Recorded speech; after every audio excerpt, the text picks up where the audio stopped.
복음의 진수 시리즈 복음을 살라 마지막 시간입니다. 8장 새하늘과 새 땅. 요한계시록 21장 1절 또 내가 새하늘과 새 땅을 보니 처음 하늘과 처음 땅이 없어졌고 바다도 다시 있지 않더라.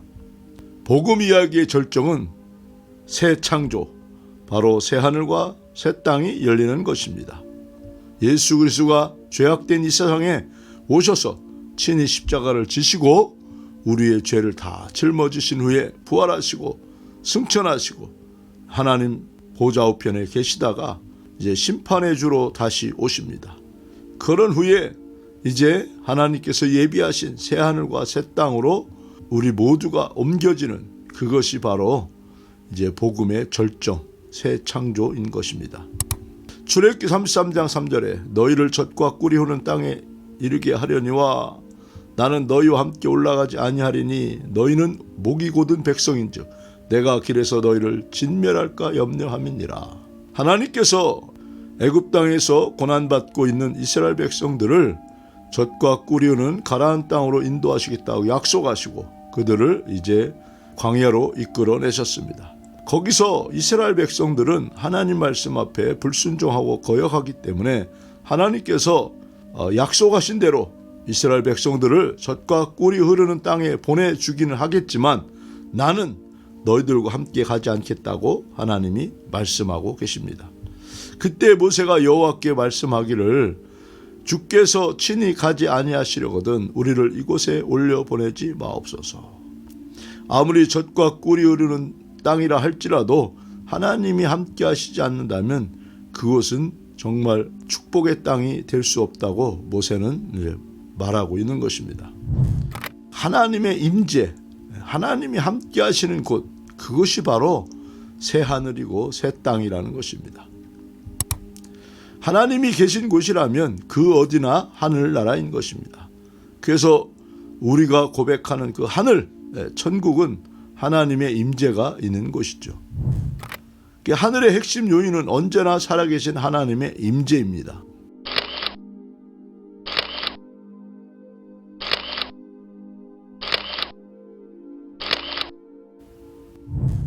우리는 이러한 풍경들을 보면서 이보다 더 아름다운 것이 있을까 하면서 감탄하고 또 하나님을 찬양합니다.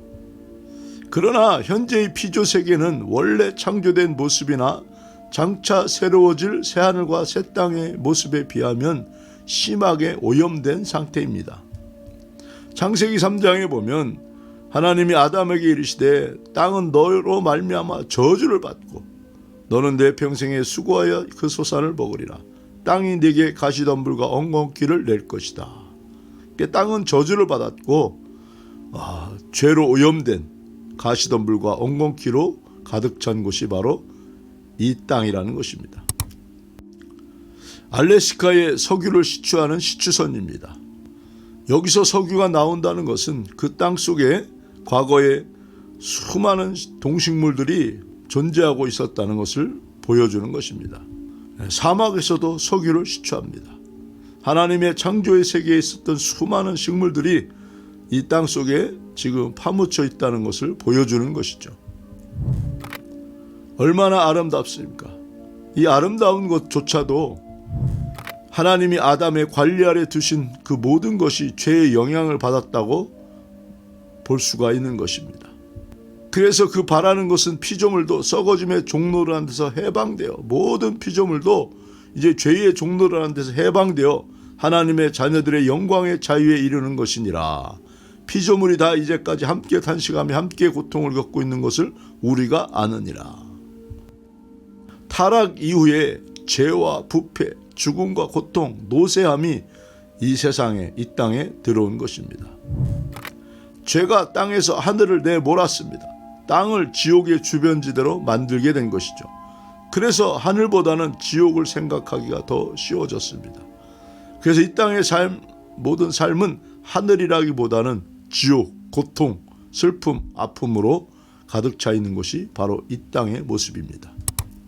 요한계시록 21장에 모든 눈물을 그 눈에서 닦아주시니 다시는 사망이 없고 애통하는 것이나 곡하는 것이나 아픈 것이 다시 있지 아니하리니 처음 것들이 다 지나갔습니다.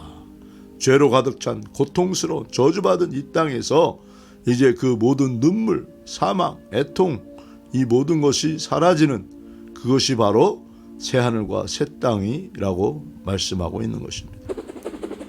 이렇게 새하늘과 새 땅의 회복의 예언은 이미 여러 선지자를 통해서 말씀하고 있었습니다.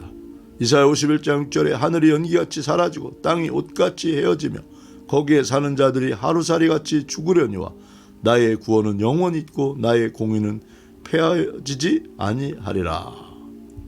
이사야 65장에 보라 내가 새하늘과 새 땅을 창조하나니 이전 것은 기억되거나 마음에 생각나지 아니할 것이라. 사도행전에도 하나님이 영원 전부터 거룩한 선지자들의 입을 통하여 말씀하신 바 만물을 회복하실 때까지는 하늘이 마땅히 그를 받아두리라. 사도 베드로도 선지자들의 이야기를 통해서 새하늘과 새 땅의 예언을 말씀하고 있는 것입니다. 베드로후서 3장에 그러나 주의 날이 도둑같이 오리니 그날에는 하늘이 큰 소리로 떠나가고 물질이 뜨거운 불에 풀어지고 땅과 그 중에 있는 모든 일이 드러나리로다. 우리는 그의 약속대로 의가 있는 곳인 새하늘과 새 땅을 바라보도다. 새 창조는 그리스도의 부활과 더불어 이미 시작되었습니다. 새 창조는 예수 그리스도를 믿고 구원받은 하나님의 백성들 속에서 이미 시작된 것이죠. 모든 피조물보다 먼저 나신 이가 바로 예수 그리스도입니다. 그래서 예수 그리스도는 중요성에서 먼저이시고 시간상에서 먼저이신 것입니다. 고린도서 5장 11절 그런즉 누구든지 그리스도 안에 있으면 이제 먼저 새 창조의 역사를 시작하신 예수 그리스도 안에 있는 어떤 사람이든지 간에 새로운 피조물, 새로운 창조가 시작된 것입니다. 이전 것은 지나갔으니 보라 새 것이 되었도다. 에베소 1장에 그 안에서 너희도 약속의 성령으로 인치심을 받았으니 이는 우리 기업의 보증이 되사 그 얻으신 것을 속량하시고 그의 영광을 찬송하게 하려 하심이라. 성령님이 우리 안에 계심으로 말미암아 성령의 충만함으로 말미암아 우리는 이제 새로운 것으로 변화되어 하나님의 영광을 찬송하는 존재가 되었다고 말씀하고 있습니다. 성령이 우리를 새로운 피조물로 만드셨다고 말하는 것은 장차 올 시대의 권능이 우리의 현재 경험 속으로 뚫고 들어왔다는 것입니다. 새하늘과 새 땅의 놀라운 새 창조의 역사가 성령 안에서 우리가 지금 경험되어지고 있는 것입니다. 자, 그렇기 때문에 하나님과 피조물의 세계를 우리는 인정해야 합니다. 하나님은 자연을 만드셨고 자연 이전에 존재하셨으며 자연과 별도로 존재하십니다. 세상의 수많은 종교와 철학들은 하나님과 자연을 동일시합니다. 그래서 자연에 있는 것들을 이제 신으로 섬기는 모습을 가지고 있죠. 그러나 우리는 이 피조물의 세계를 하나님이 만드셨다는 것을 고백하는 그리스도입니다. 그래서 그리스도인에게 이 새 자연, 이 피조물의 모든 환경은 섬길 대상이 아니라 하나님의 선물이고 환경이 우리를 섬기기 위해 존재한다고 말씀하고 있습니다. 두 번째, 하나님은 물질 세계를 좋아하십니다. 일만하게 뿌리가 돈이 아니라 돈을 더 사랑하는 것임을 뜻한다. 이 말은 무슨 말입니까? 우리는 이 물질의 세계가 추악하고 더러운 것이라고 생각합니다. 그러나 하나님이 이 물질의 세계를 만드시고 심히 좋았다고 말씀하셨습니다. 그래서 우리는 물질의 세계를 사랑하는 것이 아니라 물질의 세계를 만드신 그 하나님을 사랑해야 하는 것이죠. 하나님이 만물을 회복시키려는 계획도 하나님이 만드시고 좋아하셨던 것이기 때문입니다. 세 번째, 이 짧은 생이 궁극적이지 않다. 새하늘과 새 땅을 창조하신 하나님 앞에서 우리의 이 짧은 생은 영원한 것이거나 우리의 삶의 전부가 될 수가 없는 것입니다. 장차 올 영광스러운 세상을 묵상하며 우리는 짧은 생애 속에서 이 땅의 삶에 대해 차분하게 바라보는 안목이 생겨야 할 것입니다.